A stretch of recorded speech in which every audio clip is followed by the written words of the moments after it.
right, our lecturer this evening is Darlene Brooks Hedstrom. And I think I mentioned a while ago that she is the former student of Dr. Jim Hoffmeyer. She is now the professor of history. She is also the chair of the Department of History. She is the director of archaeology at Wittenberg University in Springfield, Ohio. In 2017, she produced a major publication entitled The Monastic Landscape of Late Antique Egypt, an Archaeological Reconstruction, and it was published by Cambridge University Press. That's no small thing. We're thankful that she could be here, and I ask you to welcome her now as she comes up to give us the lecture tonight.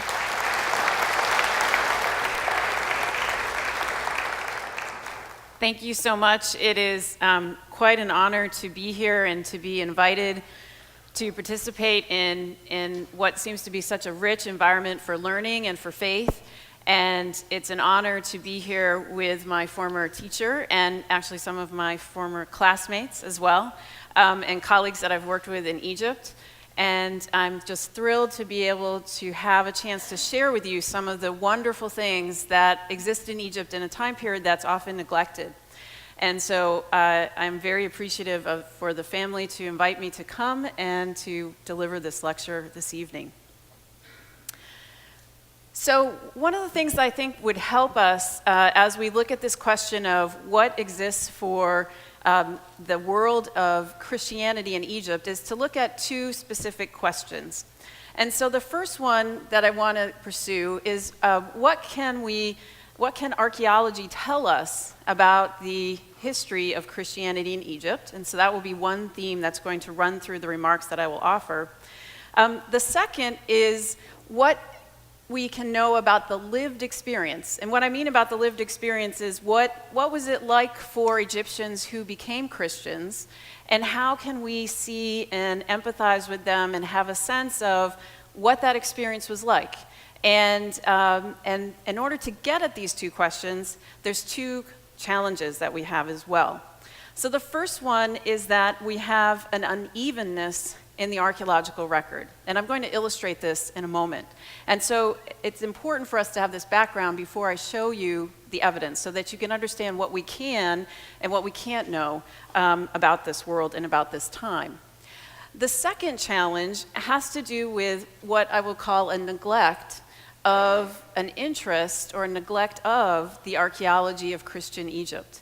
And I will qualify those remarks in a moment. So I want to give you a little bit of background first about what the evidence is, and then take you through a journey of where Christianity enters into our story in Egypt and how we come to the 6th century when we really have the sort of full development of what we might call a Christian Egypt. So the first one deals with the unevenness of the archaeological record.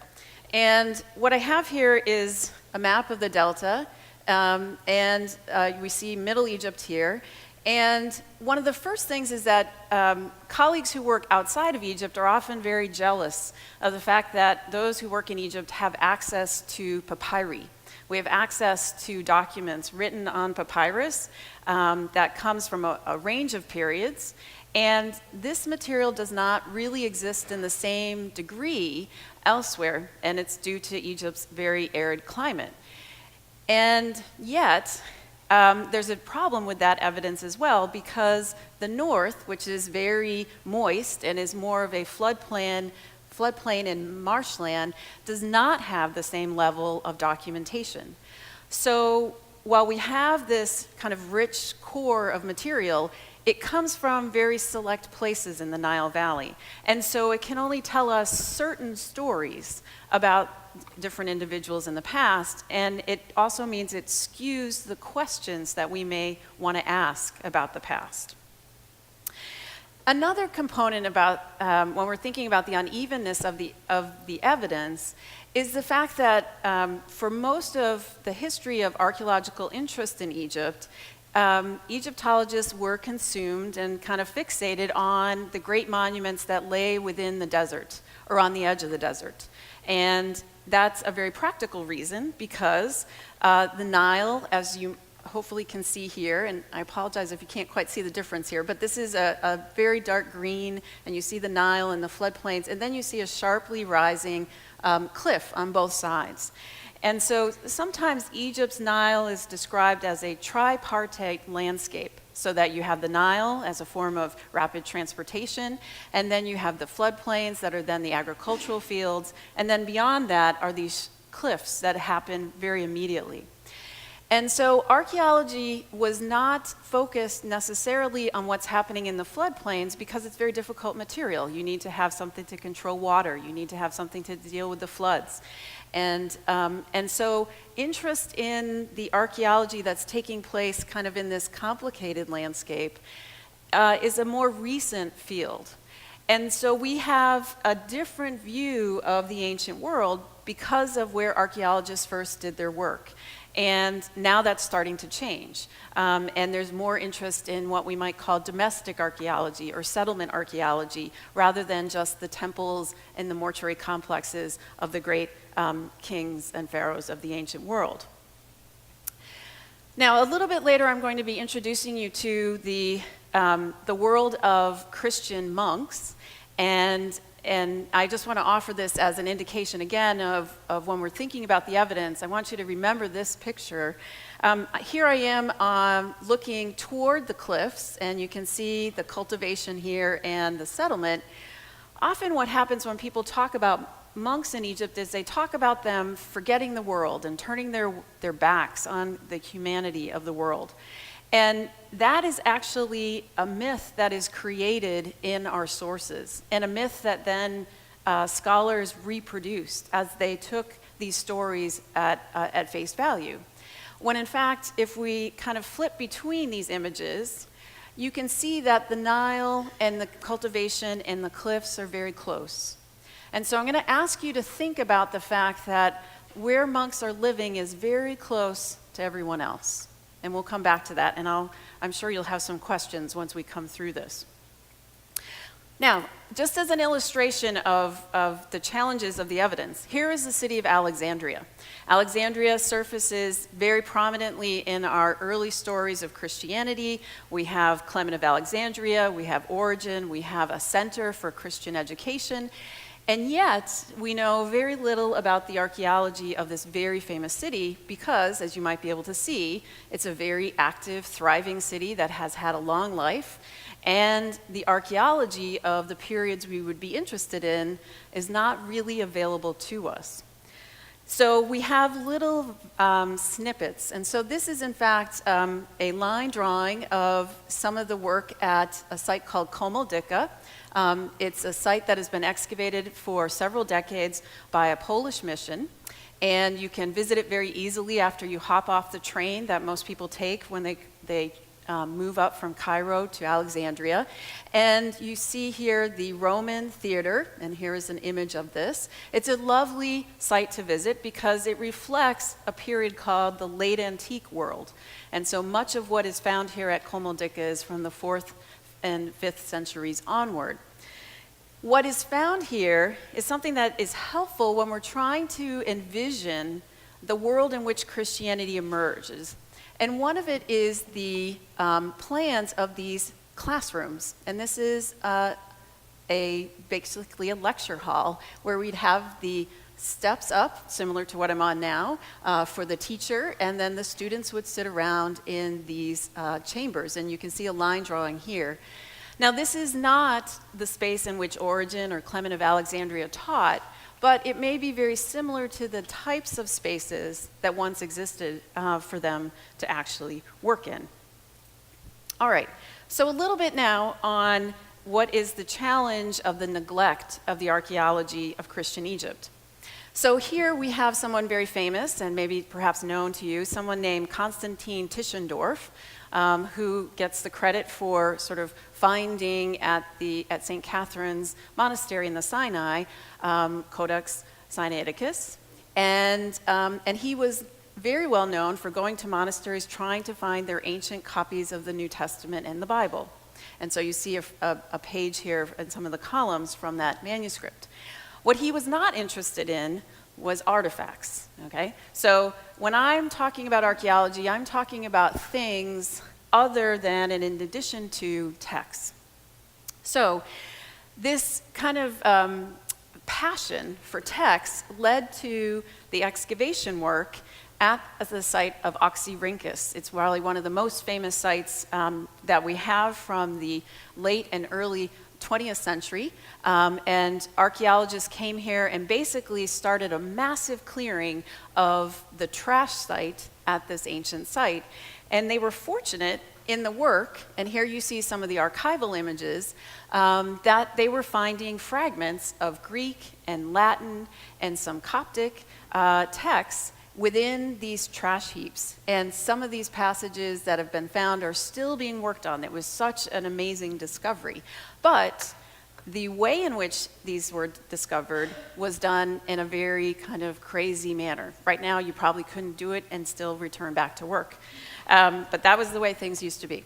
So from those fragments, we found the very earliest fragments of the Gospel of Matthew. And so you see some of these fragments here. And I apologize, I have these really nifty timelines at the bottom of the screen that's not visible to you, so it's not helpful. But anyway, I will tell you that what's supposed to be down here is to show you where we are in time.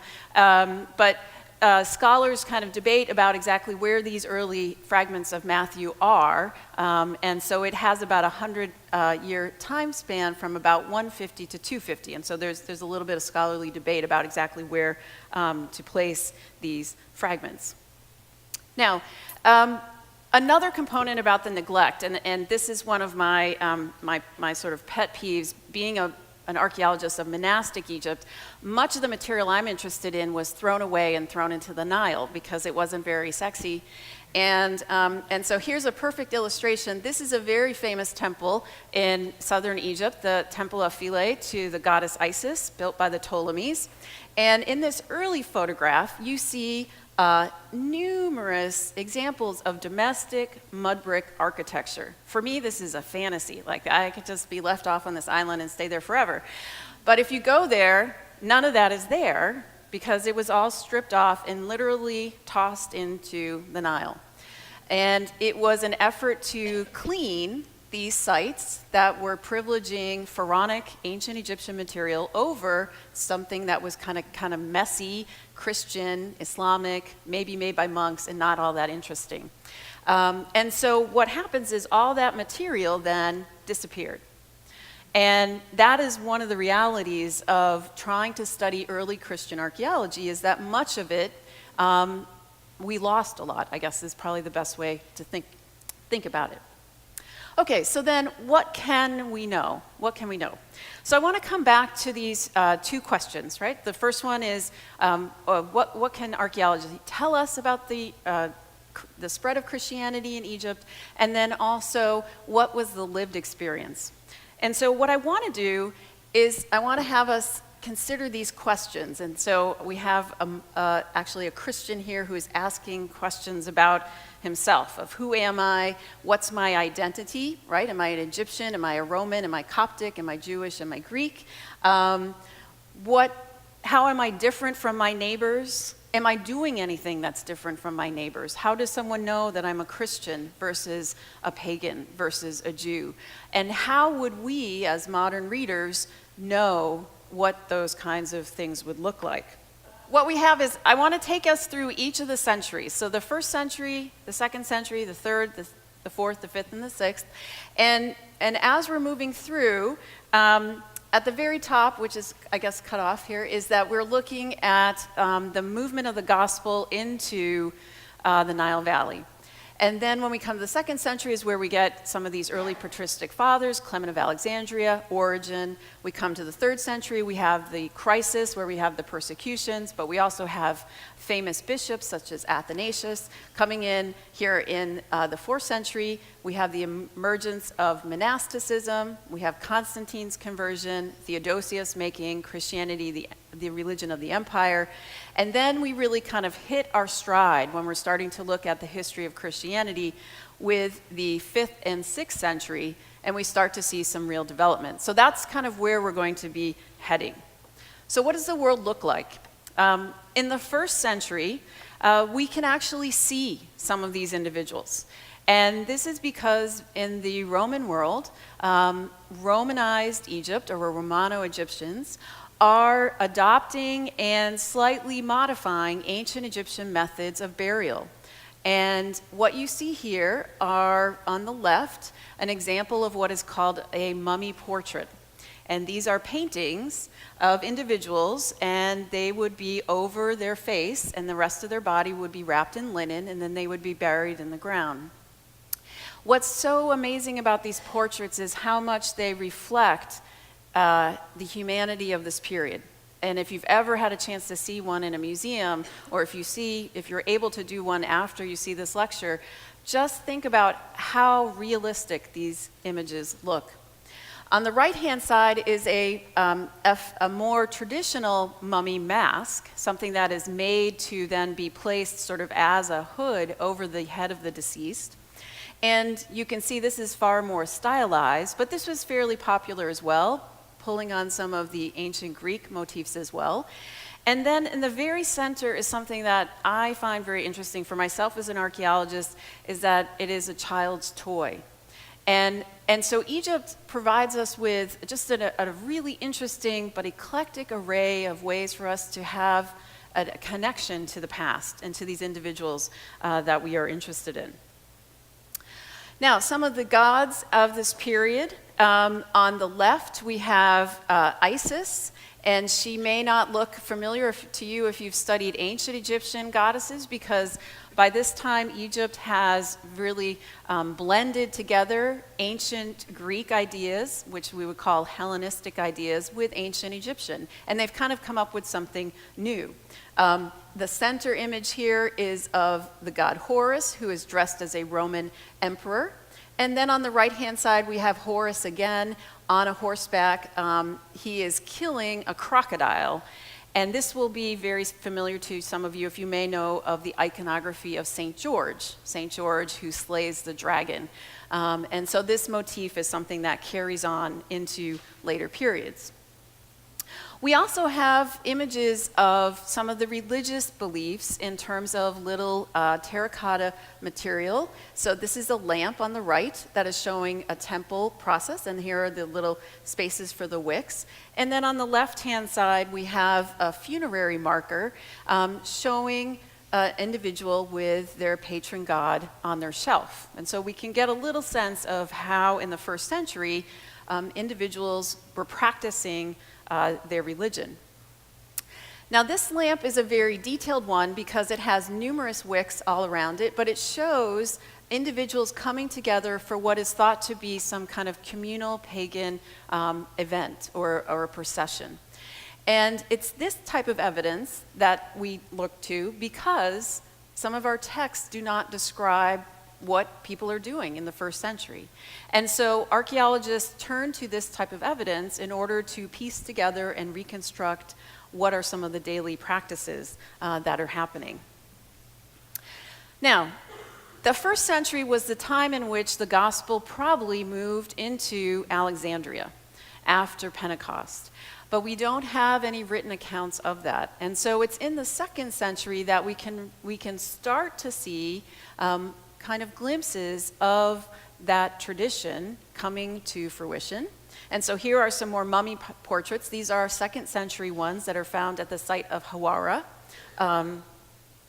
And at the same time that the gospel is moving into Egypt, we also have the development and a very robust cult to the god Serapis.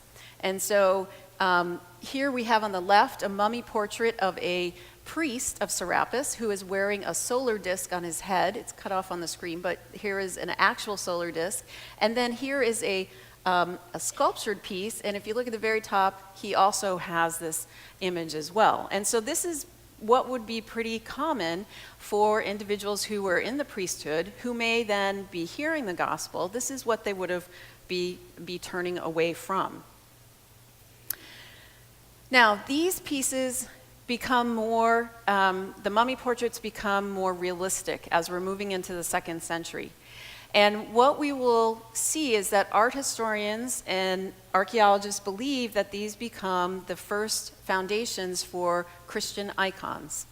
And that this tradition of painting an individual and having a window to the present and the past comes through these eyes, right? And if you look at, especially the one on the left and the right, and you look at them, you can get a sense of this kind of, the individual is viewing out towards you.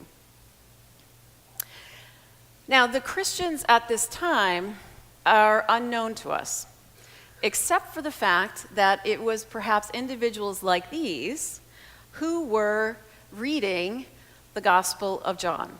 And so our earliest fragment of the New Testament comes from the 2nd century, and it is this teeny tiny piece that is in a library, and here you have the reference for this papyrus fragment, and it is from John 18:31 to 33. So that is literally the earliest piece, and it's about 2 inches high, that we have of the gospel having made it to Egypt for the conversion of Christians. All right, so the 3rd century, right? So we're trying to think about what can we know. So far, we haven't really seen a lot about the Christians. We haven't heard much about them. We know the New Testament is there in some fragmentary form. And now when we come to the 3rd century, we are looking at now some actual tangible proof of the Christianization of the Egyptians. And it comes in the form of written correspondence. And it also comes in the form of testaments that individuals have written to prove that they were in fact not Christian, but that they were in fact practicing paganism. And we also have the unfortunate events of the Diocletian persecutions. So alongside a developing Christian community, we still have a robust pagan practice. So on the left, you have an individual who is dressed in a mummy mask that actually comes down on his body. He has down below traditional Egyptian deities. And then on the right, we have actually, this is a portrait of a boy who is holding flowers, and he's holding a jar for oil that would show that he had made the proper sacrifices. So it's this type of individuals who are being exposed to the gospel. And these materials are examples of everyday life, that they don't make it into the museum. And I think that there's something that's really important to help us humanize the past. What you see on the left is a child's sock, okay? And it's made out of remnants of yarn, and it's multicolored, and it has a little foot socket here because you could wear socks with your flip-flops, right, with your sandals. And we don't really think about Egyptians wearing socks with their sandals, but there are more socks in museum collections that you never see than you'd ever imagine. But what this does is this humanizes how we think about the past. And these 2 shoes here are actually leather shoes for a child as well, and so we see some decorations here on these shoes. All right, so our earliest letter from a Christian to a Christian comes during this 3rd century. And so the most important components that let us know that a Christian is writing to another Christian is how they address each other and how they write. And so what is so telling about this text is the fact that at the end of it, the writer says, in the Lord. And that this expression is unique to Christianity. So they're not telling us things about conversion. They're not telling us about what gospel they read. They're not telling us about who is the saint who brought Christianity to Egypt. But we can see that by this time, they are using these addresses to each other. And this is a sign that they are Christians. Now, alongside of that, these new Christians are getting pressure to sacrifice to the gods and also to the emperors. And so here's a representation of deities from this period. This is the one on the right here. We have another version of Isis. She's kind of like in a snake body, and her tail is wrapped around. This is actually Dionysus. He doesn't look like anything you would see in Greek art, but just trust me. And this is how Egyptian religion looks at this time period. And so what has happened is that Christians are being asked, and everyone is being asked, to prove that they have made sacrifices to the gods.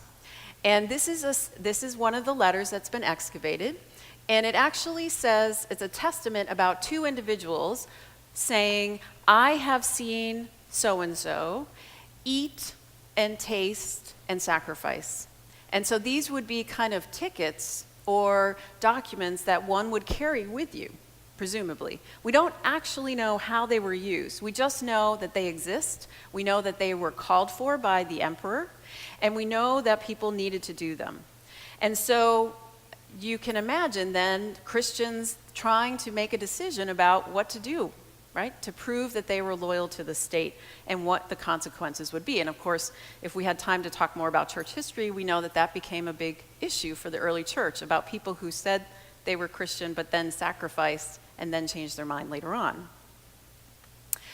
Now, the places in which they were doing these things reflected images of the emperor. So on the left is a newly restored wall painting from the Temple of Luxor in southern Egypt. And here, Diocletian, in his camp at Luxor, had a very famous space that was commemorating the Tetrarchy. And so you can see some of the Roman elites here looking on. And then on the right-hand side, this is a fairly unusual painting, but this is of the Emperor Severus with his family. And then they've blotted out somebody who was murdered. So that's kind of an interesting side note. Photoshop apparently never goes away. All right. So what do we know from the pagan sources to figure out what's going on here with this early Christian world? One of the things that we do know is that in the 3rd century, the emperor is a part of the festival cult practice. So the family, like Severus's family, is included in this. We also know that they are part of religious ceremonies and processions. So it's not something new. It's something that's being brought into this fabric at the same time that Christians are starting to separate themselves and have different beliefs. And of course, this will also lead to some persecutions that will create very famous martyrs. This is a letter that we have from right in the middle of the century, from 250. And in the middle of it, it's the first reference to someone identifying themselves explicitly in Greek as a Christian, as someone who follows Christ.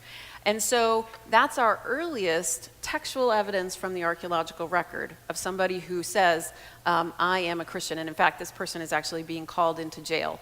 And he says, if you can either send the Christian or you can send yourself. So pick somebody and bring them in. All right, so that's where we kind of leave the end of the kind of rough 3rd century. Sometimes scholars have called it the crisis of the 3rd century. And we move into the 4th century. And one of the great thinkers and theologians of this period is Athanasius, the Bishop of Alexandria. And this is actually a 13th century image of Athanasius from a Coptic monastery by the Red Sea. Of course, the 4th century brings us with the conversion of the Emperor Constantine, and then that will give way eventually to the embracement of Christianity as the religion of the empire. Now, one of the things that Athanasius does is he writes a biography. It's the first Christian biography outside of the New Testament, and it's the life of a monk. It's the life of St. Anthony. As best we can tell, he writes this around 357, and then it is transmitted into Latin a few years later. It starts to basically circle around the Mediterranean, and in fact, it is so influential that it helps and is part of the conversion story of Augustine. And this is the cave that you could visit today by the Red Sea that is purported to be the cave that St. Anthony lived in. And this story that Athanasius puts together is a powerful one. He talks about a man who leaves his community to study with another man in order to devote himself entirely to God. And he is tempted, and he lives alone, and yet people flock to him because he is holy. And he has to negotiate wanting to have basically quiet time versus having the obligation as a holy man to respond to those who come to him. And by the end of his life, and some might say with age comes wisdom, he decides living alone is not the best thing, and he lives in a small community located outside of this cave. And this idea starts to circle around the Mediterranean world. It's also during this time that we have the creation of the Codex Sinaiticus. And so this is a time now where we're really starting to see the solidification of the New Testament as we know it. And so this, of course, is a significant jump in terms of our understanding of Christianity in Egypt. Now, something else that's happening at the same time is that Christians are writing letters all the time to everyone. And they're writing them to other Christians, and they're writing them to monks. And so this is a very famous one written by a woman who is writing to a monk, so a celibate male individual, and she's telling him that she has a terrible disease and asking him if he would pray for her, and the fact that she can't come to him, but if he prays for her, maybe she will be healed. And this is one of many letters that comes from the 4th century. And on the left, what you have here is a fantastic example of actually a red inked envelope from this period. It's just a fantastic artifact. And inside is the papyrus letter. And so that's another way for us to be thinking about what Christians are doing, what are the materials that they're touching, what are they interacting with as they're creating this world. Something else that we can look at in the 4th century that we could not see before is also based on archaeological evidence, and this is looking at what we call onomastic evidence. This is looking at naming devices and how names change. So all the names on the screen are representations of what are identified as Christian names. So we have Stephanos, we have Maria, we have Johannes, we have Moses. All of these reflect a change.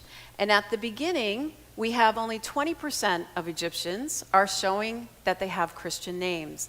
By the end of the century, it's 70%, right? So again, in thinking about the unevenness of our evidence, naming is some way in which we can understand conversion rates, or at least desires of conversion by parents for their children.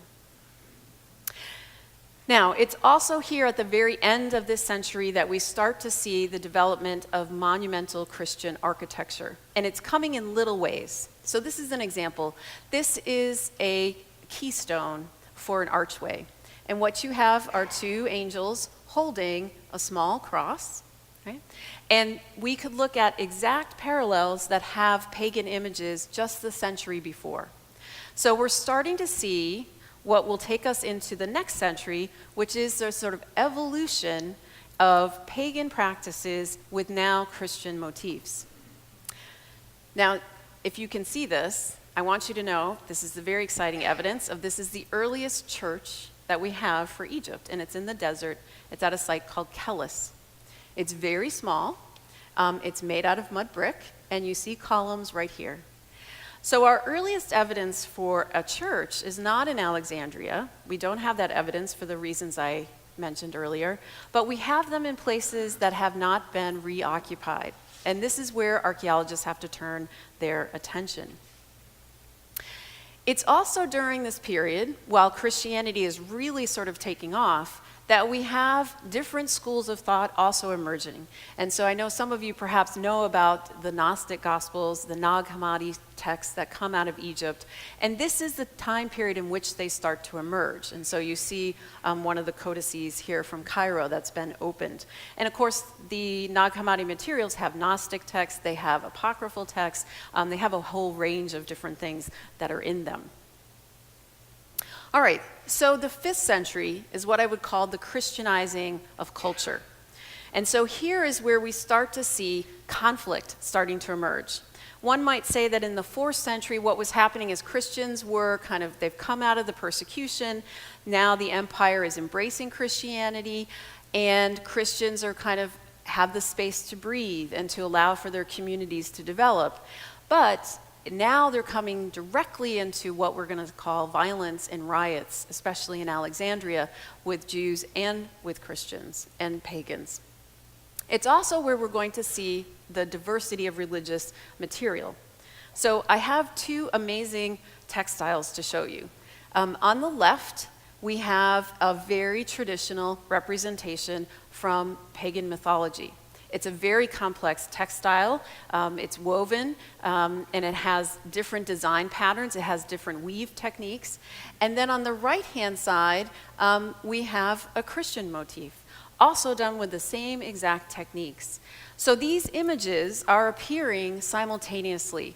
And we can think about this world of the 5th century as one in which people are starting to see a very rich Christian tradition emerging alongside and competing and challenging now its older pagan forerunners.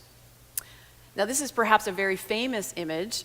This is actually a representation in basalt of one of the members of the imperial family from the 1st century. But if you look at his forehead, he's been Christianized. There's a cross carved right into his forehead as a way of converting him, laying claim to him. We're not sure. But it was very intentional. It's not just a scratch. And so this is a way and maybe symbolic of what is happening in the 4th century. Now, another development, when we're thinking about what are Christians doing and how are they starting to appear in Egypt, is linked to this individual named Saint Minos. And so Minos is here in a wall painting. He has a halo around his head. His arms are upraised in the Orans prayer position, and his name is flanked here on either side of his halo. It's broken at the bottom, but on the left is a very small flask. They're usually about 5 to 7 inches high, and he is flanked by 2 camels. And so they are right here on the right and on the left. St. Minos became the center of the largest pilgrimage center for Christians in the entire Mediterranean world outside of Jerusalem, and it was located in Egypt. And the reason why we don't know a great deal about it is because after the 8th century, it's not in use anymore. And that there's a variety of reasons why that happens. But I can guarantee you, every museum you go to around the world and in the United States is going to have a Minos flask. These items came from this very complex pilgrimage center, and on the left is just showing you the massive settlement it is, and I just decided to pull out a couple of the details. Here is the Great Basilica. It was one of the largest basilicas in all of Egypt, and here is a much smaller church located out in the precinct, which was probably for monks. But at this site, numerous pilgrimage flasks were made, and these are different ones. And sometimes they're done very nicely, and you can really kind of make out the camels. Sometimes the mold did not come out so well. And what was put in these was either oil or sand as a commemoration. And so Christians came here. They came here to pray. They prayed for miracles. They sometimes slept in little chambers off the side of the church for prayer if they had illnesses. And then they would go home with these items of commemoration, of a blessing to take with them. This is perhaps one of the more elaborate items that you could take home if you went to this pilgrimage center, and this is a small ivy container showing St. Minos.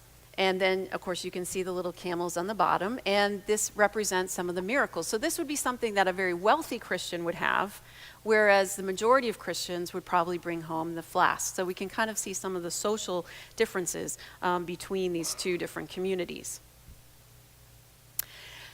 Now, another development that's taking place in the 5th century is the development of funerary markers.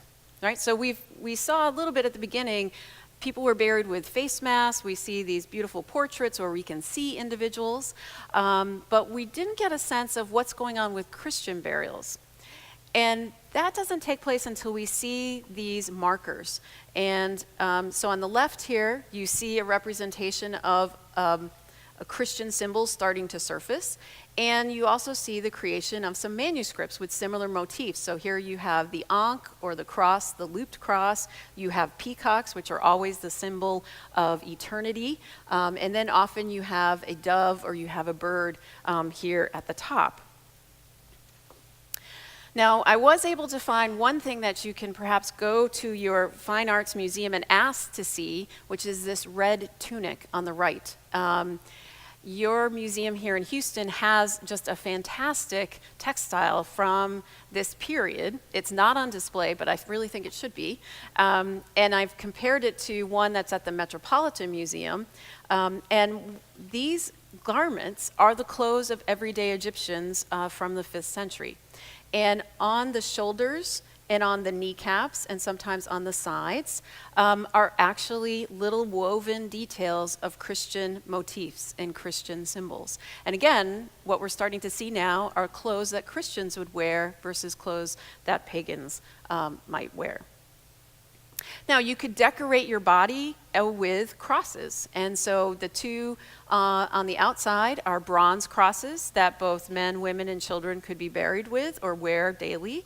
And then you see the Cairo here made out of glass in the center. And this one is a little bit fragmentary. So people are now starting to adorn their bodies with symbols of their faith. And so these are things that did not exist prior to this century. Now, one thing you could also add to your home if you were a Christian was an oil lamp. And this is a lamp that around the outside says St. Mark, the patriarch. And that is the founder, in terms of the Christian tradition in Egypt, is the founder of the Christian church and the first pope. So this is something that you could have in your home as a Christian to identify perhaps your acceptance of St. Mark as the first pope for the Egyptian church, your recognition as a Christian. Then there's a little bit of a cross right here on the lip of this lamp. All right, the last development. So there's a lot going on, right? It was kind of easy the first few centuries, but the 5th century we start to see Christian material everywhere. And perhaps the most important that we think of is the building of basilicas. And so you saw the little one that I showed you on that plan that is at the pilgrimage center of St. Minas, but also even in Upper Egypt, far away from Alexandria, at a site called Hermopolis, we see another tricept church, a basilica. And this is going up in the 5th century. So Christians are now building. They have money to build. They have an infrastructure to create these monuments. They're made out of stone. They are using and recycling stone from ancient pharaonic monuments. And they are building new places. And in fact, if we look at the documents from the site, people will often refer to this church as the church by the old temple. And that was the name of it for a long time. I'm sure some of you know of places that you refer to that don't exist anymore when someone from out of town comes and they're like, where is that place? Well, it's where that other place used to be, right? So the ancients did the same kind of thing, especially when they were building these new spaces. Well, something that's dear to me as a monastic scholar is the fact that it's in the 5th century that we start to see these monastic communities flourishing. And on the left is a wall painting of a monk. On the right is a limestone representation of a very famous monk from Upper Egypt named Shenouda.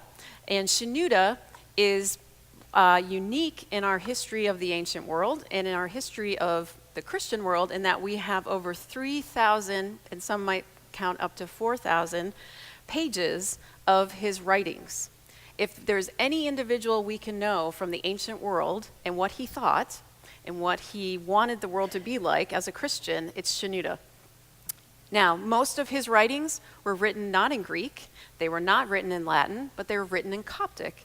And Coptic is a language that very few scholars of Christianity learn for a variety of reasons, but Shenouda's writings are being translated. They're being translated into English and into French, and they are demonstrating the need to bring Shenouda into our story of how we understand the Christian world. And this is one of the churches built at one of these monasteries, and this has been funded by an American U.S. aid project through the ARCE, the American Research Center in Egypt. And this is a magnificent church in the middle of Middle Egypt. And today, very few tourists go there, but they should, because they can see the reconstruction and the conservation of this fantastic monument that dates to the 5th century. Now, the 6th century, we've kind of reached the end of what I wanted to present to you. The 6th century is what I would say is Christianized Egypt. So it takes a long time. And we can see it developing in even the portraits and representations of the individuals from this world. So on the left-hand side, you have a fragment from a textile showing a Christian with a halo. So this is a saint. On the right-hand side, you have people I'm very fortunate to study a great deal, and these are monks. They are holding gospels. They are raising their hands in blessing. They are outlined here with their halos, and their names are written beside them in Coptic. We also have representations of biblical characters, and this is a fragment from a site in Middle Egypt called Wadi Sarga, and we have the 3 Hebrews. The one in the middle is fairly fragmentary, but so we have the 3 here, and then they are flanked by 2 saints, which are apparently carrying holy handbags. I don't know. I mean, right? They look like handbags. Sure that there's something more technical for that, but the point is, that we are seeing now spaces that are decorated, spaces that are showing a very proud Christian past, one that is integrating biblical images, Old Testament images, New Testament images, monastic saints, martyrs, and living saints, all into a tapestry that's going inside their churches. I find this artifact to be fascinating. This is a writer's pen pocket, if you will. It's made out of leather. It has 2 little bronze holders so that you could carry it on a sash over your body. And if you look very closely at the detail on the right, you see that it has a saint. And so even something as simple as your pen protector is now being inscribed with Christian imagery. We have letters that abound, written now not only on papyrus, but also on pottery fragments, and so there's an enormous corpus of what we might call monastic archives, in which people are talking about the things that they're doing. Monks are talking about settling disputes between family members over wills. We have individuals who are documenting the movement of goods in and out of various monasteries. And we have just a plethora of funerary markers. And so I've just given you a couple here to illustrate. You can just see the power of the images of the crosses on these various sculpture pieces. And some are inscribed, as this one is, and then others have, of course, recognizable symbols from the empire of the Cairo, but you start to see these little ankhs with their kind of their wings hanging out. They kind of look a little bit like angels in between as well. This one is an unusual representation. This is showing us a saint who is in fact very popular within Egyptian Christian beliefs, and he is somebody who is martyring his sister in order to save her from a great disease. And you would have to know this. So now things are not labeled because people have a visual knowledge of the things that they're looking at. So for example, in looking at this is another example where you might be able to see and determine that this is Jesus on the donkey going into Jerusalem. And this is a carved wooden example. It's even happening to the furniture that Christians have. So on the left, you have an older, this is from the 2nd century piece of a nude from pagan mythology. But on the right now, we have a Christianized component that could go on the leg of your chair, showing a representation of Jesus's baptism. Now, the thing I'd like to end with here in looking at some of this material are some of the textiles. Egypt is known for its textiles, and the two pieces I'm going to show you here are remarkable because of their level of detail. And these are considered to be portable devotional devices, things that would allow you to perhaps take the sense that you are going into a holy space with you. You might think about them as sort of curtains. And the detail here that I'm going to show you at the very top, again, we have our three Hebrews. So they are worshiping and offering their adoration. And then at the very top, right, you just have to think about the challenge of the weaver to put in these different characters. We have an ankh, we have our sort of pseudo peacocks here, and then, of course, we have our Greek text. This one is in the Cleveland Art Museum. It's a very famous one. If you look in any book on Byzantine art, you will see this one as well, because it has two representations of Christ. At the very top, you have Christ enthroned here, and then in the center, you have Mary holding Jesus. And so here is a detail of Jesus with his mother. Now, I wanted to end on monastic things because that's my area, so you'll just have to bear with me. But there are some fascinating things that come from this world as well, and that has to do with what they built and what they wore. These are monastic hats. They are monastic hoods made out of linen, detailed with wool, and they reference as a part of the way in which monks separated themselves from the world and took on new family identities by what they actually wore. They lived in fantastically complex settlements. This is one of them at Saqqara, and these are the remains of one of the churches found it's at the base of the step pyramid of King Djoser. And its complex, which you see on the left, was centered around that main church. And so all of these rooms basically make up a complex monastic city. Inside these spaces, they decorated their walls with people who helped them remember how to keep the faith. And so they have images of other saints, they have images of fellow monks, and if you look really closely in this lower left, there are actually some more monks down in here. All these spaces were decorated with inspirations to help people, just like as we look up in this chapel, to see stories and to see individuals who might inspire us as we are pursuing Christian faith. But because these were built by monks, many Egyptologists and archaeologists didn't study these spaces. And this material still exists. And this is actually a photograph from 1913, 1914. The British Museum did an excavation here. It has yet to be published. The British Museum is working on that. But it has to do with the fact that people have not been interested in the archaeology of early Christianity to the degree that they've been interested in other things.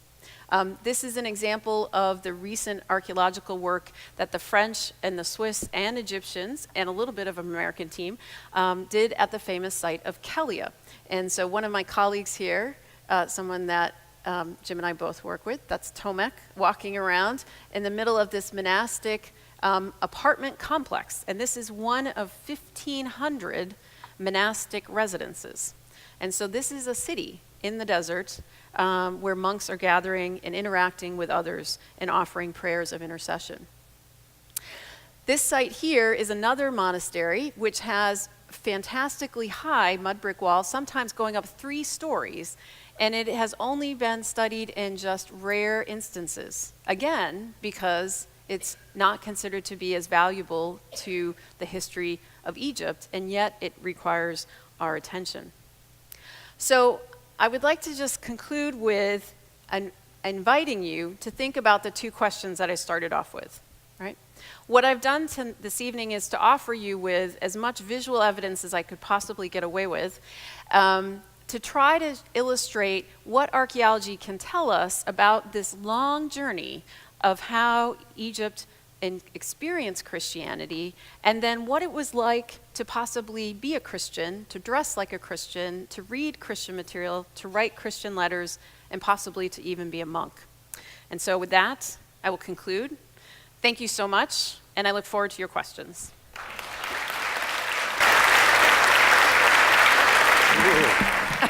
Was Egyptian Christianity Trinitarian? Okay, so, I mean, one of the challenges about asking that question, of course, has to do with the fact that the word Trinity does not appear in the New Testament. And so that is one of those concepts that has to develop through the patristic thinkers in terms of trying to articulate, how does the Holy Spirit fit into the existence of Jesus and Jesus' relationship to the Father. What we know through the history of the creeds, of course, is that there is an embracement of the three. And so I would guess in the very basic form, it would be yes. Yes. Okay, thank you.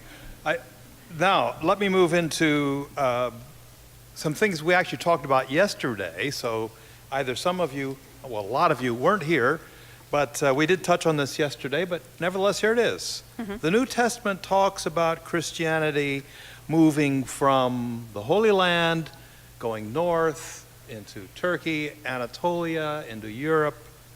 Please elaborate on the efforts to bring the gospel to Egypt. Mm-hmm. Well, this is why I wanted to start off with what we can know and what we can't know, and the story of trying to trace how Christianity came there is a difficult one. In part because we don't have necessarily a story that allows us to see exactly how that happened. Now, the tradition is that St. Mark is the apostle who brings the gospel to Egypt, and there is a legacy of that tradition is surfacing in the 2nd century, and certainly when you see things such as that lamp I showed you that said St. Mark, that you can see that tradition starting to appear, but we don't have the textual material that I wish I could offer to show you. So what we do know is we have the fragments. The earliest gospel at this point seems to be that St. John is floating around, and then it's St. Matthew, but that's the best that we have. Okay, lots of questions here, good questions, but here's a personal one. Oh, okay. What did you do your dissertation on? Uh-huh. And what gave you interest and a passion for this research? Oh, okay, good. Well, I wrote my dissertation, it was called Your Cell Can Teach You Everything, which is a passage from the sayings of a monk named Moses. And I was fascinated by the fact that the idea was that architecture could affect your spiritual life. And there are other passages in monastic sources that say things like you could spend 50 years living in your cell and not learn all that it has to teach you. Like, wow, what's going on in there? What is going on in there? And so I'm fascinated by space, and that is something that's always shaped all of my work. And so I wrote a dissertation exploring some of the monastic literature that relates to this idea of space and religious assistance, you might say. But then also, where did monks live?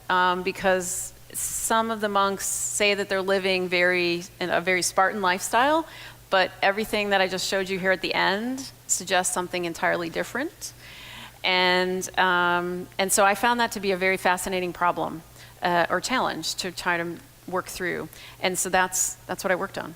Okay, thank you. Okay, try to do some with shorter answers here. Did St. Augustine ever live in Egypt?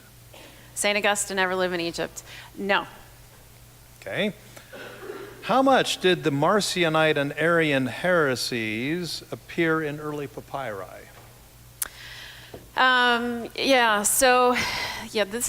a difficult one. That's why I gave it to you, because I couldn't answer it. Okay, great.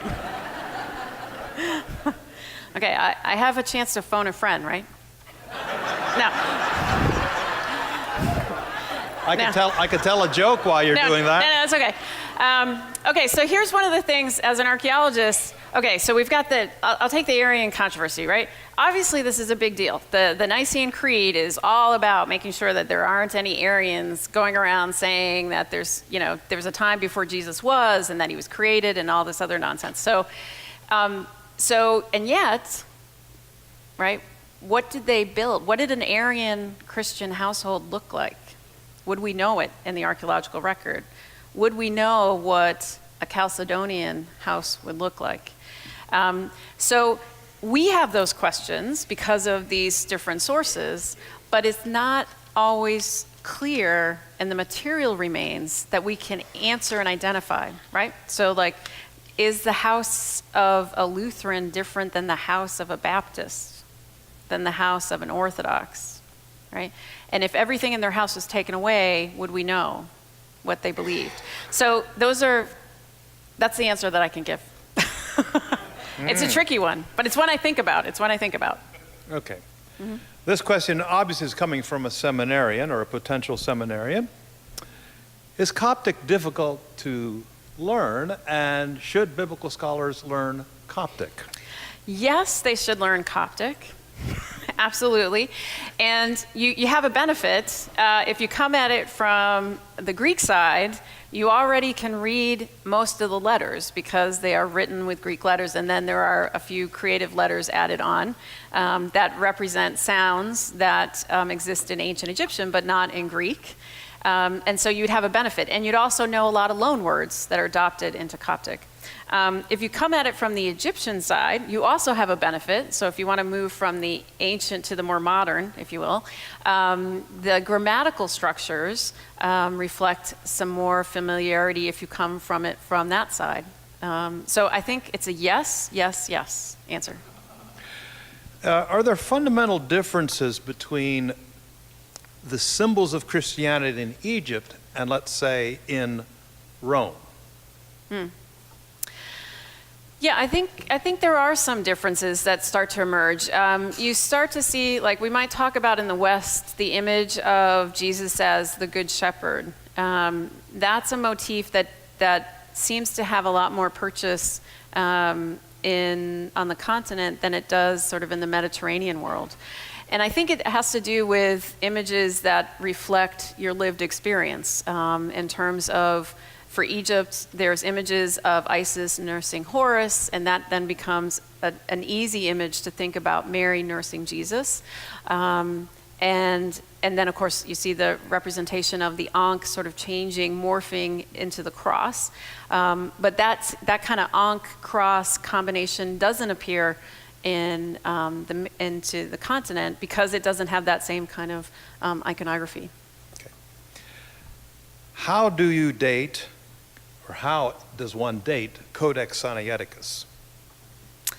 Yeah, so that is something that is based on a couple things. One, it's based upon the shape and the size of the letters. It's also based on the parchment and the documentation and the dating of the actual materials that are used, and then the copying tradition, the manuscript tradition. So there's a couple different ways that one can get at the dating of a manuscript. Okay. Somewhat related, how are the Nag Hammadi texts dated? When do they date that body of texts? Right, so the Nag Hammadi texts have an interesting component to them, which is that they have a binding. So they are different pages that are folded into 4 parts, and then they have a spine that was made up out of material that was basically discarded texts. And those texts have information on them that lets us then date when the binding process at least happened to make the codices. And so that's kind of a unique, and it's a very useful component when you're looking at dating those. What is the possibility of the discovery of other early Christian texts?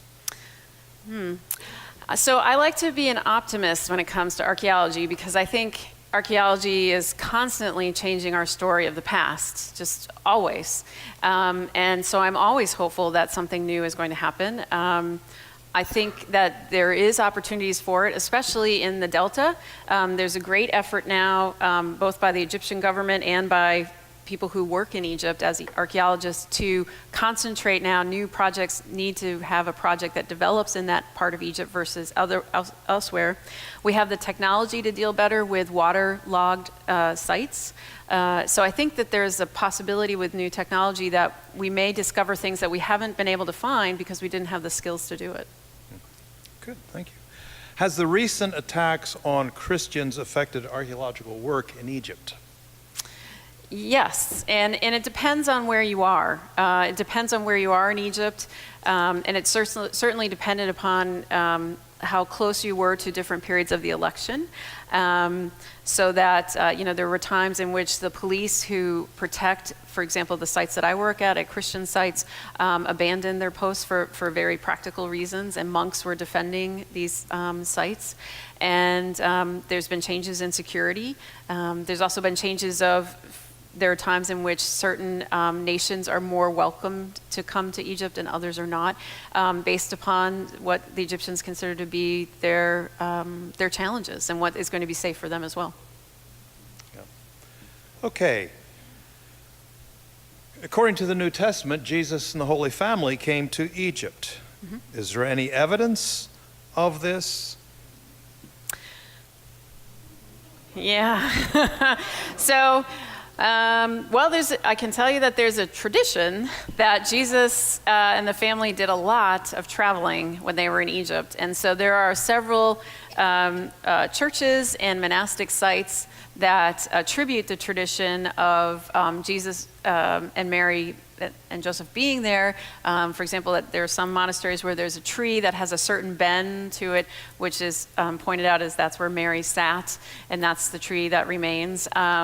And that's a very important tradition. It's something that makes Egypt special. And it's one of the ways in which the Egyptian church has held on to that tradition of what Jesus did. So in terms of archaeological evidence, I would say no. But a rich tradition that they did travel a great deal is there. Yeah. Well, I would like to close just with a little story I shared with the panel and the people here yesterday. And it's related to this last question. In 1988, I was a part of a group of Christian writers who were touring Egypt to do a major story on Christianity in Egypt. And we had a chance to sit down and have a Coke with His Holiness Pope Shenouda III, the previous patriarch of the Coptic Church. And one of the things that has intrigued me is how is it that Christianity survived in Egypt when Islam came, whereas in the rest of North Africa it was wiped out? How is it that Christianity survived in Egypt? So I asked the Pope that, and he said to me, because Jesus came to Egypt. Mm-hmm. And I thought that was a profound answer. Egypt is the only place Jesus physically came to other than the Holy Land itself. Mm-hmm. And so the Egyptian Christians look on that as a great source of encouragement. Well, thank you so much for a wonderful, enlightening lecture.